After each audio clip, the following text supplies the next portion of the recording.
Do you live in a world filled with corporate data? Are you plagued by siloed departments? Are your lackluster growth strategies demolishing your chances for success? Are you held captive by the evil menace, Lord Lack? Lack of time, lack of strategy, and lack of the most important and powerful tool in your superhero tool belt, knowledge. Never fear, HubHeroes. Get ready to don your cape and mask, move into action, and become the Hub Hero your organization needs. Tune in each week to join the League of Extraordinary Inbound Heroes as we help you educate, empower, and execute.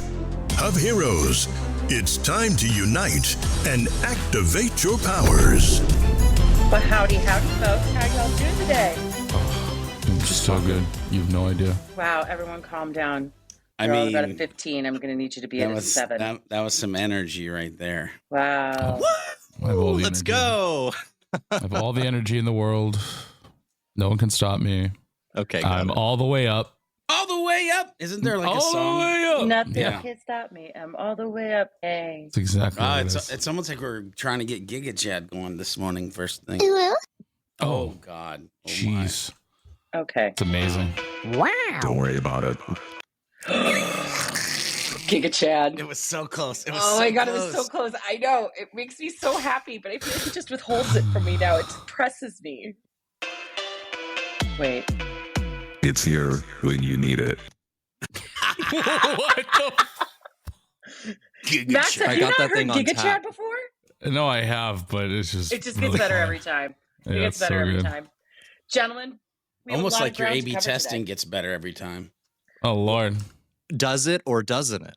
I That's don't the know. question. It depends how human you are when you do Well, your A/B testing. George has let the proverbial HubSpot kitty cat out of the bag because this week we are, in fact, talking about A/B testing. So over the last 2 episodes, we've been talking about landing pages, right?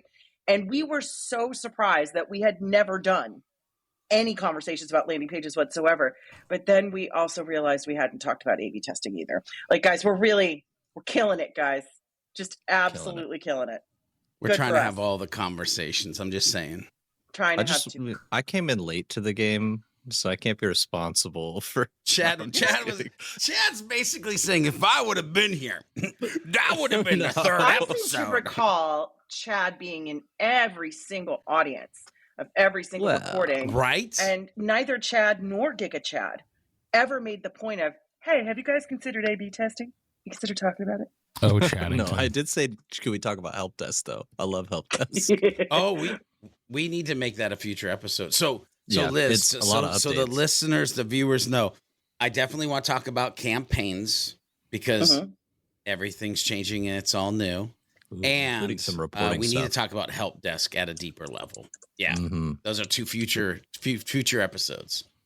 Yeah, I love the help desk team. They're so good. Help desk. Whoop whoop. So this is going to be a very special episode of Hub Heroes. I can already feel it deep in my bones. So originally we were going to be talking about A/B testing as a part of landing pages, but then we realized obviously A/B testing is not something that is anywhere near landing page specific. It is something that touches so many parts of the HubSpot platform and ecosystem. It needed its own episode. So what we're going to be doing is grounding ourselves today in what A/B testing is at its core, despite all the AI advancements and automation. Quite frankly, the fundamental purpose of why it exists has never changed. But then we are going to start digging into a bit about what has changed, where businesses and marketers are still getting it wrong, and how to get the most out of A/B testing inside of HubSpot. Gentlemen, are we ready? Yeah, let's go. Oh my God, I got Max claps. I'm Yeah, either Max scared or claps. happy. I love Max claps. All right, George, I'm excited. I actually want to turn to you for the first question. Yep. So A/B testing has been around forever, but its core value, even with all of the advancements we've seen, has never changed. So what is A/B testing at its simplest definition? And why is it still such a critical tool today? Yeah. Well, it is a critical tool today, which blows my mind how many people aren't actually doing it when they're paying for it inside their HubSpot portal. See how Chad just shook his head? If you're watching this, Chad went, Because he's been in portals. I've been in portals. It's there. It sits there quietly. Top left-hand side of your email or top left-hand side of your website pages or landing pages. And it just quietly waits. Oh my God, don't steal my thunder. Don't steal my thunder. Because when I think about, well, you can steal my thunder. I love you, Chad. Okay, so here's the deal. When I think about A/B testing, first of all, it's usually like it's a marketing action. Historically, it's a marketing action, okay? And it's about optimization and it's about experimentation. You're doing an experiment so that you can optimize the thing that you're trying to, whether it's to get them to click on a button, to get them to fill out a form, to get them to watch a video, whatever it is, you're A/B testing, you're experimenting to optimize the thing that you're trying to get them to do. So fundamentally, that's what it is. Now, Chad kind of let the cat out the bag like I did earlier.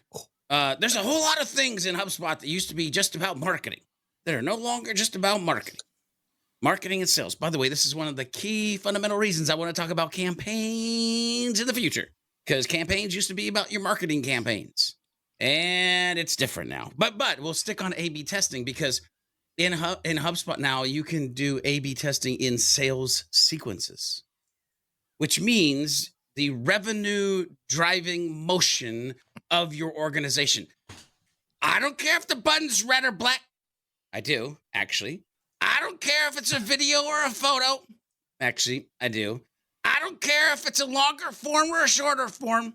I really actually do. But the fact that I can look at the templates that are at the bottom of the funnel, the decision stage, and A/B test those to optimize cash flow? Oh, yeah. Okay. Now we're getting somewhere. Anyway, I'll shut up. We'll get everybody else's thoughts. Well, actually, you're heading down the exact path that I want us to be walking down here, right? Which is, how has A/B testing evolved? You started right there with this concept of some of these, whether we want to call them tools, practices, like A/B testing is not something that's actually HubSpot specific. You could literally A/B test in an offline world with different things, right? But what I find fascinating about what you just stated is that there are so many practices and best practices that have typically been considered tools in the marketer's toolbox. And now their capabilities and who they're for has expanded. So I think that's a really great place for us to start. And Chad and Max, I'd love to get your thoughts on this, where we see A/B testing having grown and expanded and changed. I mean, grown and expanded and changed. I mean, you've definitely seen it like expand in the HubSpot like tool itself, like not only from like a technological level. We had A/B testing, and then we have adaptive testing, and then isn't there some sort of new AI one, right? Which is kind of like adaptive testing, but like with AI, right? But I also like how they're testing. I mean, what George said about how they're expanding it to like give other people, right, the ability to like do A/B testing and not just have it so isolated to the marketers is nice, right? But you know, I mean, A/B testing was one of those things where like I can't confidently say that like when I was a implementation specialist, I ever had anyone in onboarding like run an actual legitimate A/B test, right? It was one of those things where it's like, yeah, you can do this thing, and like you should do this thing because this teaches you how to be one, a better marketer, but two, how to optimize, you know, your high traffic situations that you have, right, for conversions and all that kind of fun stuff. But like, I don't necessarily know if I ever saw anyone like take advantage of it. Not because it's a bad tool, it's just because I don't think it's something that like people so actively think about using all the time, and I wish they did more, right? But yeah, it's interesting. But I think most of the stuff that we've kind of seen has really just been more on like the technology side and less on the, I don't know, what it's used for side, because it's really like when it comes down to it, like it's all in the name, A/B testing, which works better, A or B? Like it's just, I don't know how much more it could expand outside of the strategy, but I'm sure there's like different things people do that are way more, you know, into it than I am.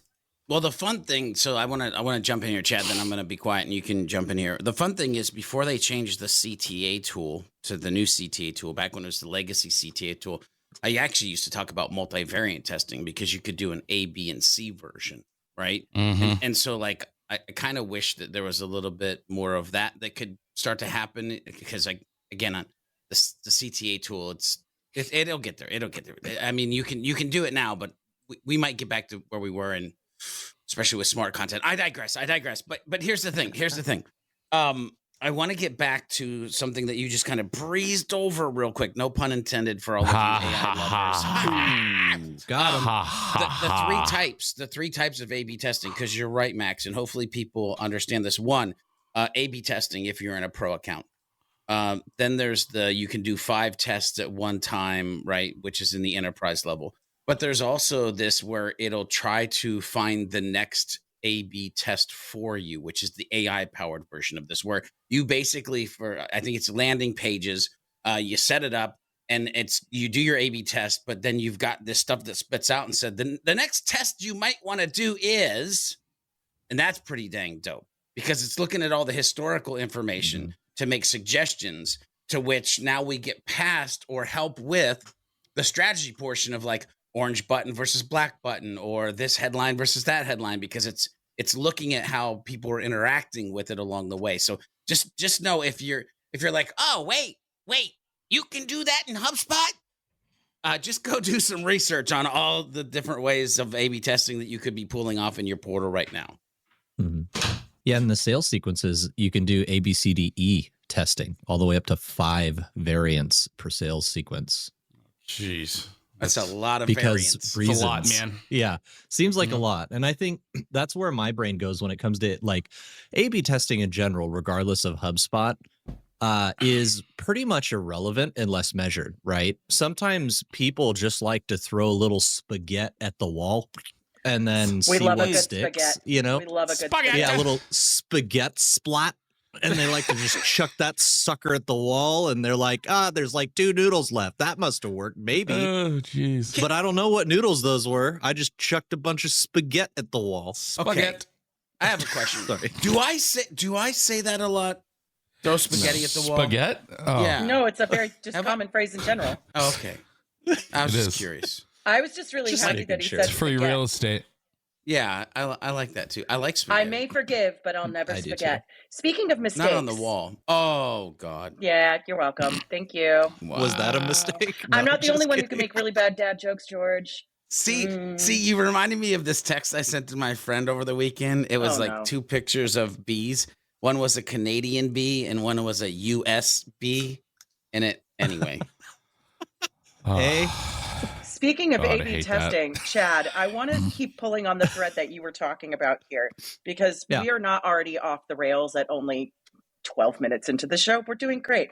This is called Deep Focus. Chad, you started talking about the spaghetti. Yes. The spaghetti. On Zival. Okay, you know what? We'll reset this. Can I get a good Giga Chad saying never spaghetti? Never spaghetti. Yeah, Unreal. that's what's up. I loved it. So anyway, I want to talk about the ways in which we're seeing people still make mistakes with it. Chad, I want you to pull a little bit more deeply on what you were talking about there. And then George and Max, I want to hear from you. Because again, we have a lot of potential with A/B testing. We have some expansiveness in terms of the abilities and places and contexts in which it can be used. But we're not always good with our toys. And sometimes this is why we can't have nice things. Yeah. So where are people messing up? Well, I mean, yeah, I think a lot of times, people will try and not test something before they try and take it live, right? And I think that leads back into like when in terms of HubSpot, right? Because obviously we're joking about the spaghetti on the wall, but it's nice that in HubSpot and in the context of HubSpot that they bake in the reporting, because it's baked into the tool. Doing the variant creation will measure the variant success, right? And so it's super helpful that you have a little bit of analysis. But if you're doing an A/B test, you have to like make a test plan and kind of define how long it should run, and then go look at the success after that, and then make tweaks as necessary. Like if you're not going to think about it from a bit of an analytical perspective, then should just make tweaks when you feel like your audience is changing. I don't know, or don't make tweaks, but you need to like actually come at it with analysis in some capacity. And the other thing that I think is interesting, and I think people might forget about is workflows have a random percentage branch now. So you can A/B test just about anything you want with as many variants as you might want. Well, however many branches you could put in a random. But you could say like do 3 branches, 33, 33, 33, flip a property so you can report on, custom property that reports on which branch of the workflow that thing went down. And you can make a custom A, B, C, whatever, right, that you want using workflows and report on it yourself. So the world of customization with the ability to create your own custom reports is not out of the question. You don't only have to use the baked-in goodness of the HubSpot spaghetti. I don't know why you said spaghetti. Hub spaghetti. If it's to me to ask like where people are getting it wrong, I think that was the question. It was. Liz, correct. okay, cool. Just making sure. Sorry, Al. Matt's So real I think dialed in today. No, I am dialed in. I just wanted to make sure I wasn't imagining things. Because spaghetti threw me way off. Yeah. Now I can't stop thinking of it. All right. Anyway. Don't spaghetti. Yep. Okay, cool. So I think the big thing is like, don't forget about what it is you can learn through A/B testing, right? It's almost never just about, oh, how can I get this like one page to perform better? Like, sure, sometimes it is, but also like you got to think about what am I learning that I can apply to other stuff that I'm doing from this specific example that I'm A/B testing, right? So it's like, you're A/B testing like an email, right? And you're like, oh, I'm gonna test this subject line versus this subject line, right? Well, what you learn shouldn't end there, right? And be like, oh yeah, I made it so, eventually more of the better subject line went out, right? It's like, no. What was it about that subject line that you think worked and that you proved in your experiment, right? Because again, every single time you do an A/B test, you're doing an experiment, right? Typically, any good experiment has a what? Hypothesis, right? That you're trying to test. Sure. Are there situations where you have like evergreen pages or things that live there for a long time and have a super high volume of traffic and you're trying to optimize it over time? Absolutely.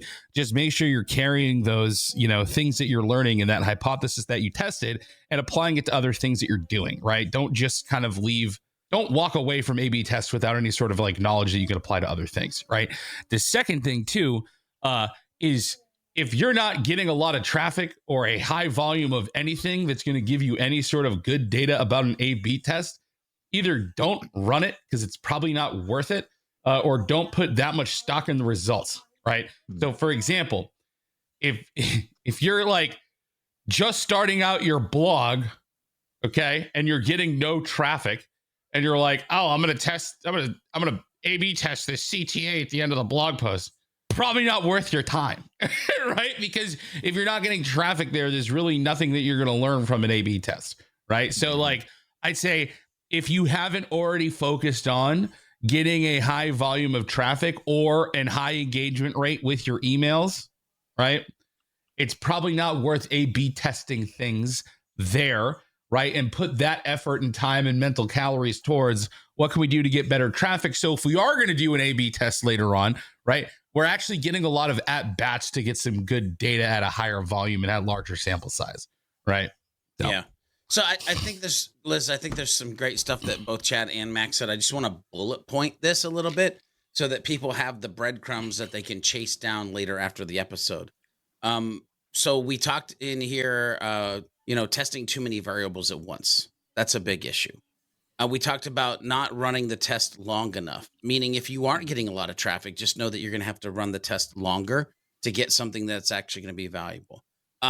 Also, ignoring the sample size. Max literally just said, I think Chad said it in a way where like you have to have enough humans for it to make sense. The other thing is when you're testing something, it needs to be important. So another bullet point is don't be A/B testing vanity metrics. Like make sure that it's relevant to like conversion or cash flow. And then the last one is, yeah, I do that A/B testing, meaning they like set it up, but they never went back and they didn't learn from the results of it. Like it's running in HubSpot, check, done. Like those are the 5 things that I would say, run those bullet points and kind of think about those at a deeper level with everything that Chad and Max said, kind of in those directions. Can I come at this from the content strategist point of view? Because it's a little less nerdy. No. No, you're allowed. You're allowed. I'm just kidding. I'm kidding. I'm kidding. Go ahead. No spaghetti for you. No, I'm just kidding. Spaghetti. Back. One noodle. I think about this in maybe a grossly oversimplified way. But when I think about what makes a great A/B test, it reminds me of what actually makes a great piece of content, in that you are very specific about exactly what it is you're testing and who you're testing it with. Because too often I have sat in working sessions and brainstorming where it's, well, we just want to see which one performs better. Well, performs better how? What are the precise differences that you have between each? Why did you make those choices? To your point, what have you hypothesized, Max? Right? Like, what are the specific hypotheses that you are trying to test? And I think sometimes people think that takes like, oh, we got to move fast. We got to break things quickly. It's like, no, if you're going to test, actually test something. Don't just throw something out there and go, well, we'll see how it performs. Because here's the thing. If it doesn't perform, you won't know why. If it does perform, you won't know why. So you will either not be able to avoid the mistakes that you made or replicate the successes that you have if your testing is just arbitrary. That's my 2 cents. Brilliant. Agreed. Thanks, guys. Agreed. So let's keep moving on. What are some of the best ways to use A/B testing within HubSpot? Now, George and Chad and Max, I know you've already gotten into some nerdy stuff, but I want us to go another nerd layer deeper. Take us on a journey. George, do you want to kick us off? I'll pick 2 so that I'm not taking like everything from everybody. One, I think that, and I mean, we don't talk a lot about this on this podcast, which we probably should. Actually, I don't know if we've ever done an episode on HubSpot ads. But with that being said, like, you should definitely be A/B testing your ads, different headlines, images, the offer that you're actually putting out there to see like what gets the most clicks and conversions. So definitely HubSpot ads and A/B testing should be a thing that you're kind of leaning into. The other one I'll say is emails. It's just a no-brainer to me to be A/B testing emails. The preview text, the subject line, the image versus video, the black button versus orange button, the personalization versus no personalization. Like, see what your audience actually engages with from an email perspective. Because again, I'm a firm believer that email is still a viable and very powerful channel when done properly. So emails and ads, I must have had the vowels on my mind today. E&A is what you should be paying attention to. Well, it's a Texas standoff. Chad or Max, which one of you are going next? Go ahead, Chad. Sure. Yeah, I mean, for me, one of the things that, sorry, I was super anticlimactic there. Yeah, one of the things that I think is not really easily able to be A/B tested would be SMS messages inside of like a sales sequence, because sequences don't offer the ability to like send a message. However, workflows can be aware of what step a sequence is on, or like how many emails have been sent or whatever. So you can kind of like kajigger your way into understanding where you are in the sequence and what sequence that a contact is enrolled in, and fire off SMS messages and do a little bit of A/B testing as mentioned, using the random percentage branches that I was talking about, that can be particularly helpful for like, actually, hey, we have this particular, engagement sequence for leads coming in, and we want to throw SMS messages in there and, go from there, right?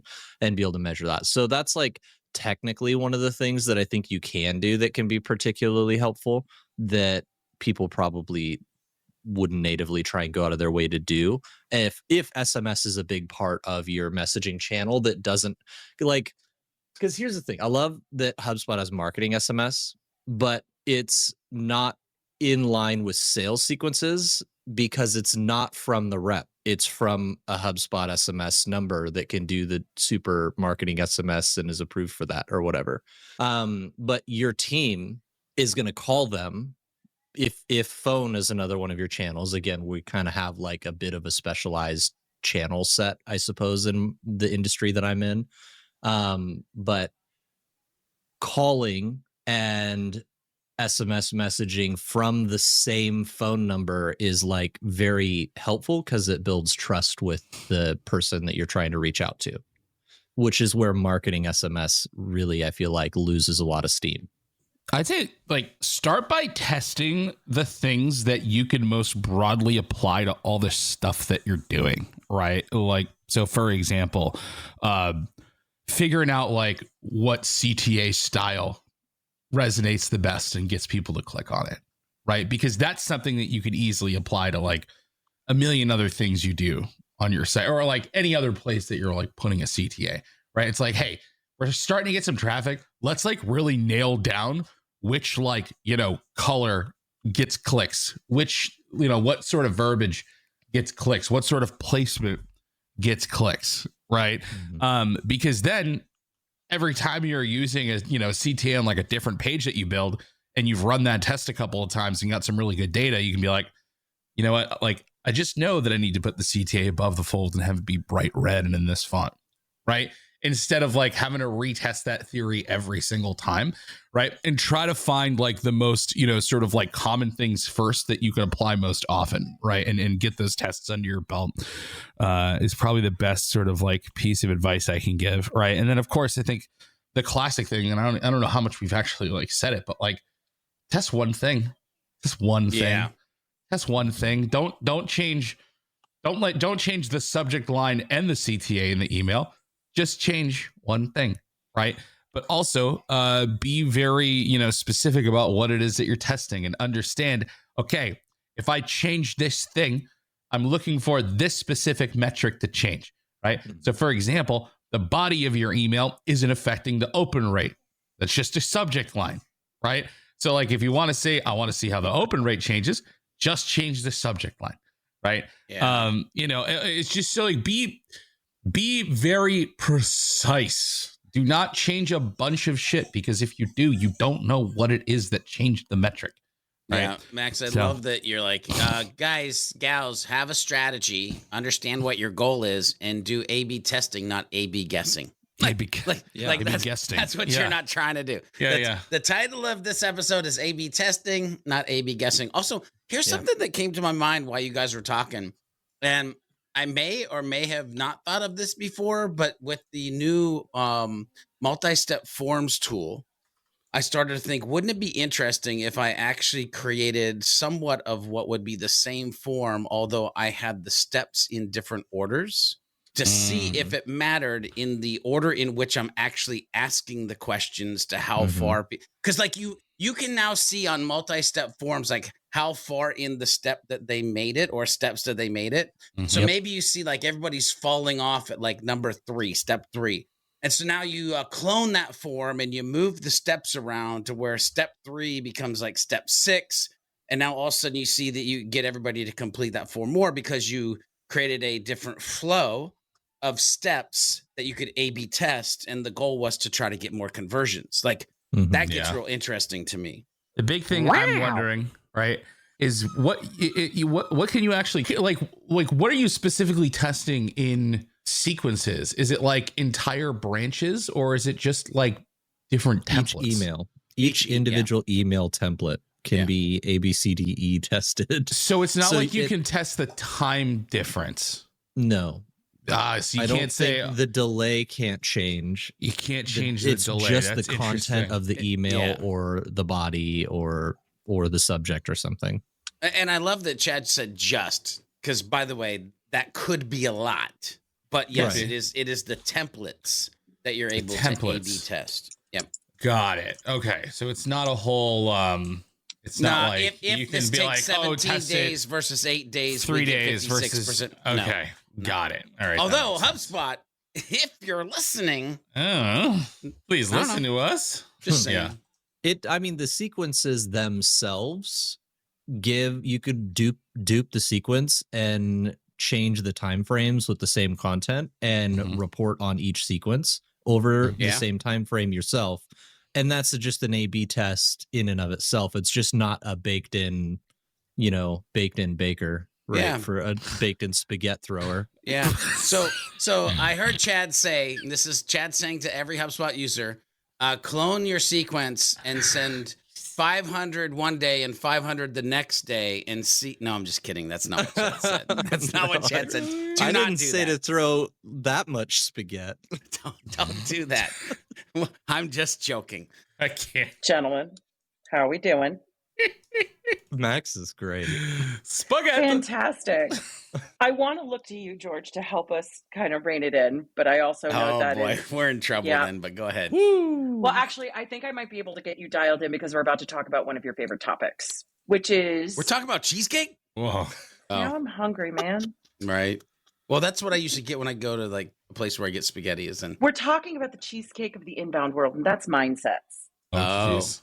Talking about mindsets, right? Yeah. We're talking about all of these different ways you can use A/B testing. We're talking about mistakes. We're talking about recommendations. We're talking about different teams who should be considering using A/B testing, right? But none of it works unless you're approaching these tools with the correct mindset. So I'd love to hear from you. What are the right ways to approach A/B testing strategically? How should teams decide what's worth testing versus what's just a distraction?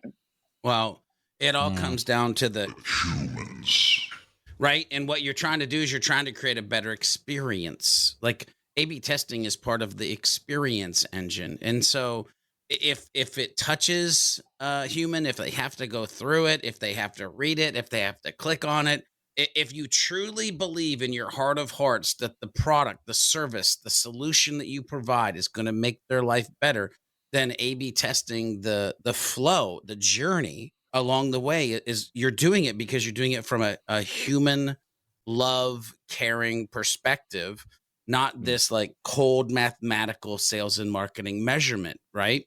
And so that right there, that mindset just dictates the way that you do this differently. And I think that if I think about mindsets, two things come out of this is one, you've got to be ultimately curious, right? I've already talked about caring. You're caring about the journey and creating the best experience possible. Now you're curious about what you can tweak and how that changes the experience that they're having. And then I think the third mindset that I'll end with here is just being a learn-it-all and taking the time to actually look at what you've been delivered based on the test that you've gotten so that you can take action on the insights to, again, make that experience better as they move forward. So that's where my brain goes with that. And actually, I did get kind of serious with that. So Maybe you deserve some cheesecake now. Yeah, Wow. I'm going to Cheesecake Factory it is tonight. Let's go party. Max and Chad, what about you guys? What do you think? Uh-oh, he's if you're mentally walking away. battling No, with like I'm trying to I don't want to sound repetitive, right? Because I think A/B testing is inherently this like, well, I say it's this simple thing, but like you can build some pretty complicated A/B tests. Yeah. It's I think it's one of those things that is very easy to obsess over it and also waste a lot of time on it too, right? So just be careful. Ooh. You know what I mean? There's some things you can just spend way too much time on in HubSpot that don't yield you a lot or that you take like way too seriously, right? It's don't let A/B testing consume you. If there's other things that you should be focusing on, right? I think A/B testing is somewhat of a luxury that if you're doing really, really well with other stuff, then it kind of opens up the door for A/B testing to become relevant to you, right? But I feel like there's a lot of things you should probably nail down first before you get hyper obsessive over A/B testing, right? Mm-hmm. Such as creating content that people actually like and get to your site. If you've done that and you have a lot of traffic, then you've like unlocked the quest to go figure out A/B testing. If you haven't, it's not relevant to you. Yeah, it's like and that's quest okay. progression, yeah. And that's okay, right? So even what you test, right? Yeah. If your open rate sucks, why are you A/B testing click rate on your emails? Yeah. Right? Like if you're sending your emails to garbage and no one's opening it, why are you doing a click-through rate test, buddy? Yeah. Right? So just ask yourself, have I earned the right to A/B test this yet? Well, I think, Max, you're spitting gold, because everything in my brain when I hear you talk is about, like, you need to know your priorities. Mm-hmm. Like, are you sitting there doing that A/B testing and your sales pipeline stages suck? Then probably go fix your sales pipeline stages and A/B test afterwards. Like, but priorities. Chad, what's your thoughts? I just think, don't fret and end up throwing spaghetti. Giga It's Chad never is- long enough. It's just never long enough. It's never long enough. I don't know. Ever. I just got to put the music on in the background and we'll just do the show to the music. That might be Awesome. awesome and annoying at the same time, depending on who you are. Right. I'd love it. Anyway, no, just don't get all scared and start throwing spaghetti. You know, Don't like be have a scared. plan. Don't be scared. Don't be sorry. Yeah. Yeah. My goodness. Just have a plan. Be measured, be ordered. When you've graduated and leveled up, when you're at the third quest in the quest chain, you know, and you finally can do that, there you go. People will understand, George. I'm old because I immediately went to Legends of Zelda for some reason, and I'm like, wait, that's probably not what we're talking about. I would say one thing I would throw out there in terms of a mindset to keep in mind is, like, you can have a high impact A/B test where literally the difference between the two things that you're testing is maybe a phrase, maybe it's a line. You do not have to have two completely different contrasting things in order to run a test. So remember to be precise and be specific, and understand that small changes can have very large outsized outcomes. That would be mine. George, Yeah. buddy, Yeah. how you doing? How you doing? I'm doing great. My brain went to so I don't know why my brain went there, but I literally was thinking about how I wish people understood this was not a pass fail. Yeah. Like, we come bearing historical baggage of the word testing or taking a test. Like, and so then there's this, like, well, that was a failure. No, it was a lesson learned. And, like, when it's A/B testing, I think you have to fundamentally lean into, I'm not trying to pass or fail anything. I'm just trying to learn lessons and optimize along the way. And I almost want to say, I wish more humans would A/B test their life a little bit more. Oh, jeez. Brother. That just means have accountability for yourself. Well, A/B test that I feel like that ass. could be taken about 17 different Yeah, ways. true. And this is why George never lets us live broadcast on LinkedIn. And once again, I want to point out it is not me, and I did not do this. Yes. Okay. Thank you. Go ahead and ask your last question. George. Noah, cut that out. George. Don't you dare. Yeah, no, remember, if you're ever laughing at this podcast, 99% of the time, just cut it out. This is why we don't do it live. Yep. We've tried. We've tried. George, land the plane. Take this bus of crazies back home. If somebody listening to this episode only takes one thing away from it, what should it be and why? And watch this be the time now that you want to tell me 15 things. No. Are you following directions? One thing. Yeah. With a sub thing? No. Chad, A/B testing. let A/B me have testing. this. Yeah, right. A/B testing is your secret weapon. Hmm.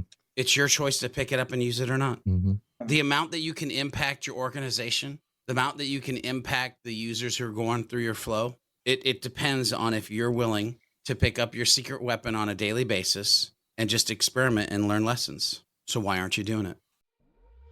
Okay, Hub Heroes, we've reached the end of another episode. Will Lord Lack continue to loom over the community, or will we be able to defeat him in the next episode of the Hub Heroes Podcast? Make sure you tune in and find out in the next episode. Make sure you head over to thehubheroes.com to get the latest episodes and become part of the League of Heroes. FYI, if you're part of the League of Heroes, you'll get the show notes right in your inbox, and they come with some hidden power-up potential as well. Make sure you share this podcast with a friend, leave a review if you like what you're listening to, and use the hashtag HubHeroes Podcast on any of the socials and let us know what strategy conversation you'd like to listen into next. Until next time, when we meet and combine our forces, remember to be a happy, helpful, humble human, and of course, always be looking for a way to be someone's hero.